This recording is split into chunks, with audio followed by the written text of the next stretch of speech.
Saya sering mendapatkan dua pertanyaan mengenai modal atau biaya untuk membentuk otot. Yang pertama adalah, apakah membentuk otot itu membutuhkan modal atau biaya yang besar? Pertanyaan yang kedua adalah, berapa biaya yang saya habisin untuk bikin otot sampai bisa jadi seperti ini? Ada yang bilang membentuk badan berotot itu membutuhkan banyak biaya atau mahal. Tapi ada yang juga yang bilang membentuk badan berotot itu nggak perlu mahal. Jadi mana yang benar? Simak terus video ini.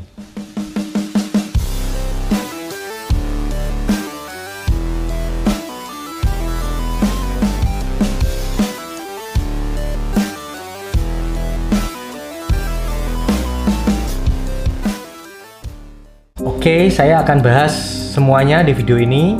Tapi sebelumnya buat kalian yang baru di channel saya, kalian bisa klik tombol subscribe dulu dan nyalakan notifikasinya biar kalian nggak ketinggalan video-video saya berikutnya. Jadi mahal atau enggak itu menurut saya relatif ya teman-teman, tergantung dari dua hal. Yang pertama adalah seberapa besar dan kering kamu mau membentuk otot. Kalau target kamu cuma membentuk badan atletis seperti model fashion atau K-pop idol, maka budget yang kamu keluarkan tentu berbeda dengan fitness competitor atau bodybuilder. Bahkan di dunia kompetisi pun mempunyai budget yang bervariatif. Ketika seorang atlet mempersiapkan untuk mengikuti kompetisi, budget untuk membentuk body kelas beginner pasti berbeda dengan budget kelas pro. Oke, kita akan bahas nutrisi pembentuk otot, yaitu protein. Sumber protein murah seperti yang kita ketahui seperti tahu, tempe, telur. Kandungan protein dan nutrisinya tentunya nggak bisa disejajarkan dengan daging merah, dada ayam, ikan, udang, dan sebagainya. Bayangkan seorang binaragawan dengan berat badan 80 kg dengan kebutuhan protein 160 gram per hari harus mencukupi proteinnya dengan tempe, tahu, telur. Berikut saya berikan simulasinya. Berikut ini adalah kandungan protein per 100 gram dari tempe, tahu, dan putih telur. Tempe mengandung 19 gram protein per 100 gramnya. Sedangkan tahu mengandung 9 gram protein per 100 gramnya. Sedangkan putih telur mengandung 3 gram protein per butirnya. Saya akan realistis di sini. Kira-kira berapa jumlah yang bisa kita makan per harinya? Kalau saya sehari sanggup untuk makan tempe sekitar 200 gram dan tahu 200 gram serta putih telur 10 butir. Tempe 200 gram adalah jumlah yang cukup banyak ya teman-teman. Kita akan tahu tempe itu beratnya ringan, jadi kalau 200 gram itu kalau kita makan seharian udah cukup membuat kita kenyang. Belum ditambah dengan tahu 200 gram dan putih telur 10 biji. Dari semua banyaknya tempe, tahu, dan telur yang kita makan tadi, total proteinnya cuma 66 gram. Kemudian kita bandingkan dengan sumber protein yang bisa dibilang mahal. Dada ayam 200 gram per hari mengandung 62 gram protein. Kemudian daging sapi atau beef 200 gram per hari mengandung 52 gram protein. Dan udang 200 gram per hari mengandung 48 gram protein. Totalnya adalah 162 gram protein dan total biaya yang dikeluarkan adalah Rp85.000. Jadi jelas ya teman-teman perbedaannya. Tempe, tahu, telur tadi yang mengandung 66 gram protein, yang kita makannya udah capek untuk ngunyahnya, tidak bisa memenuhi kebutuhan protein harian seorang bodybuilder yang mempunyai berat 80 kg dan mempunyai kebutuhan protein harian 160 gram protein per hari. Dan faktor yang kedua adalah seberapa banyak duit kamu atau status ekonomi kamu. Buat seorang karyawan biasa, uang 2 juta tentu sudah dianggap uang yang sangat banyak dan bisa digunakan untuk makan selama sebulan.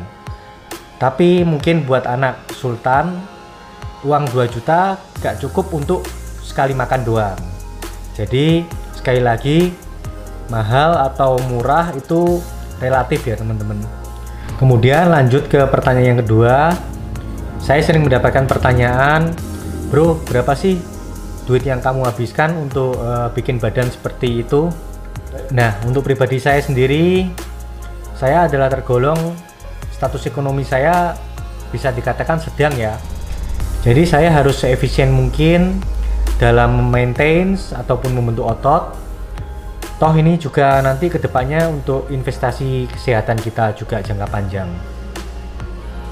Jadi menurut saya nggak ada ruginya sih. Untuk sumber protein saya mengcombine protein hewani dan protein nabati, atau bisa dikatakan protein mahal dan protein murah. Kurang lebih hitungannya adalah seperti ini: 300 gram dada ayam yang mengandung 90 gram protein, kemudian 6 putih telur plus 1 kuningnya mengandung 16 gram protein, dan 200 gram ikan mengandung 52 gram protein. Saya juga memakai suplemen yaitu whey protein sebanyak 2 scoop per hari, mengandung kurang lebihnya 50 gram protein. Jadi total protein harian yang saya konsumsi per hari adalah sekitar 210 gram protein dengan total biaya kurang lebih Rp100.000. Untuk karbo, fiber, dan buah-buahan perharinya saya konsumsi kurang lebih Rp35.000. Ini saya anggap tidak saya hitung. Jadi saya hanya menghitung jumlah protein untuk pembentukan otot aja, yaitu 100.000 per hari dengan total sekitar 3 juta per bulan. Kemudian saya mengkonsumsi mikronutrien yaitu fish oil, kemudian vitamin C dan ZMA. Totalnya sekitar 1 juta rupiah per bulan. Untuk suplemen saya menggunakan BCAA, kreatin, pre-workout dengan total 1 juta rupiah per bulan, serta member gym Rp150.000 per bulan. Total biaya dalam 1 bulan adalah sekitar Rp5.150.000. Kemudian kalau kita kalikan dalam 1 tahun, totalnya adalah Rp61.800.000. Saya memerlukan waktu 13 tahun untuk membentuk badan atau otot seperti ini. Jadi semua biaya tadi kalau kita kalikan selama 13 tahun adalah sebesar Rp803.600.000. Kurang lebihnya adalah segitu teman-teman ya. Dan biaya tersebut bisa untuk membeli 1 mobil mewah Mercedes-Benz atau 4 mobil Toyota Avanza. And the bad news is kalau kalian menabung dan mempunyai uang sebesar tadi, kalian langsung bisa membeli 4 mobil Avanza atau 1 Mercedes-Benz yang saya sebutkan tadi. Tapi untuk membentuk otot yang seperti saya jalani ini tidak bisa dibeli dengan begitu saja, tapi harus dengan kerja keras dan konsistensi. Karena uang segitu banyak tadi, kalau tanpa kerja keras atau konsistensi, itu sama saja dengan nol. Jadi memiliki badan sehat, atletis, dan proporsional itu adalah suatu kebanggaan yang nggak bisa dinilai dengan uang saja, tapi juga harus dengan kerja keras dan konsistensi. Dan tentunya akan banyak sekali manfaat yang kita dapatkan, yang terutama adalah investasi jangka panjang, yaitu kesehatan, karena kesehatan adalah investasi yang paling berharga. Oke guys, semoga bermanfaat dan sampai jumpa di video saya selanjutnya. Ciao.